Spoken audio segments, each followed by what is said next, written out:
You wake up, have your tea, maybe scroll your phone, sit for breakfast, sit again to watch the news, then sit some more, and before you know it, half your day is gone. If you're over 60, this might feel normal, comfortable even. But here's the hard truth no one talks about enough. Sitting too much after 60 is quietly damaging your body. Not in a dramatic way, not overnight, but slowly, silently. And that's what makes it dangerous. As we get older, our bodies don't forgive inactivity the way they used to. In your 30s or 40s, you could sit all day and still bounce back. After 60, it's different. Muscle mass naturally declines with age. Metabolism slows down. Circulation becomes less efficient. When you sit for long hours, your muscles basically switch off. Your legs stop working. Your core relaxes. Your blood flow slows down. Over time, that leads to weaker legs, stiffer joints, poor balance, and a higher risk of falls. And here's the scary part. It doesn't feel serious at first. It just feels like I'm getting older. Let me say something honest. A lot of people after 60 aren't inactive because they're lazy. They're tired. They have aches. Maybe they've lost confidence in their strength. Maybe they're afraid of injury. So sitting feels safe. But that safety becomes a trap.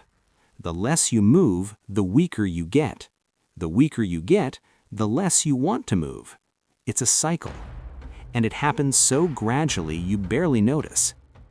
There was a major study from Mayo Clinic that showed prolonged sitting is linked to higher risks of heart disease, diabetes, and even early death, even if you exercise a little each day.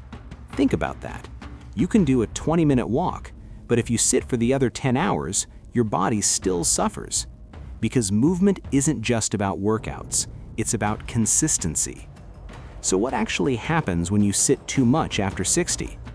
First, your muscles shrink faster. After 60, adults can lose up to 3 to 5% of muscle mass per decade, but inactivity speeds that up. Second, your blood sugar control worsens.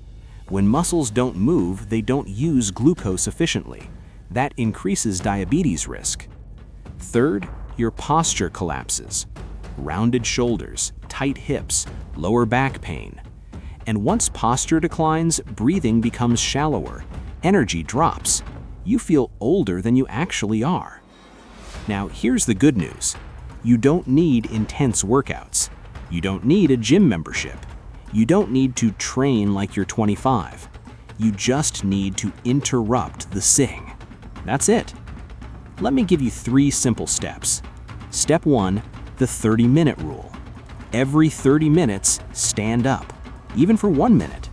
Walk to the kitchen, stretch your arms, march in place. It sounds small, but small movement repeated often changes everything. Why?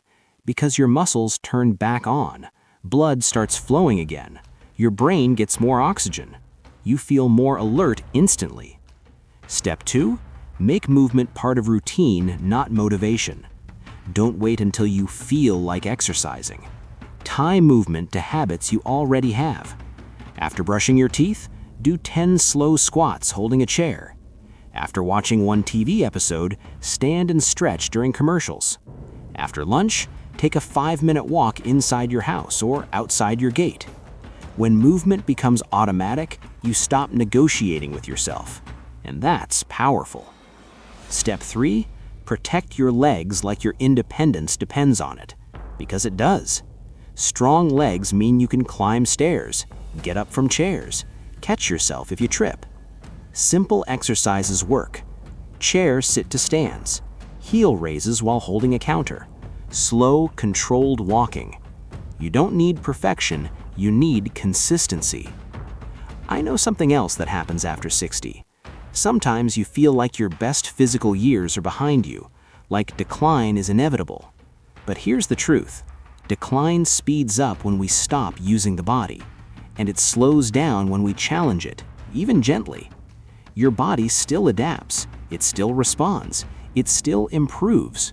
At 60, at 70, even at 80, but only if you move. So let's recap. Sitting too much weakens muscles, slows circulation, raises disease risk, reduces balance and independence. And the solution isn't extreme. It's simple. Stand up more often, move every 30 minutes, strengthen your legs consistently. That's it.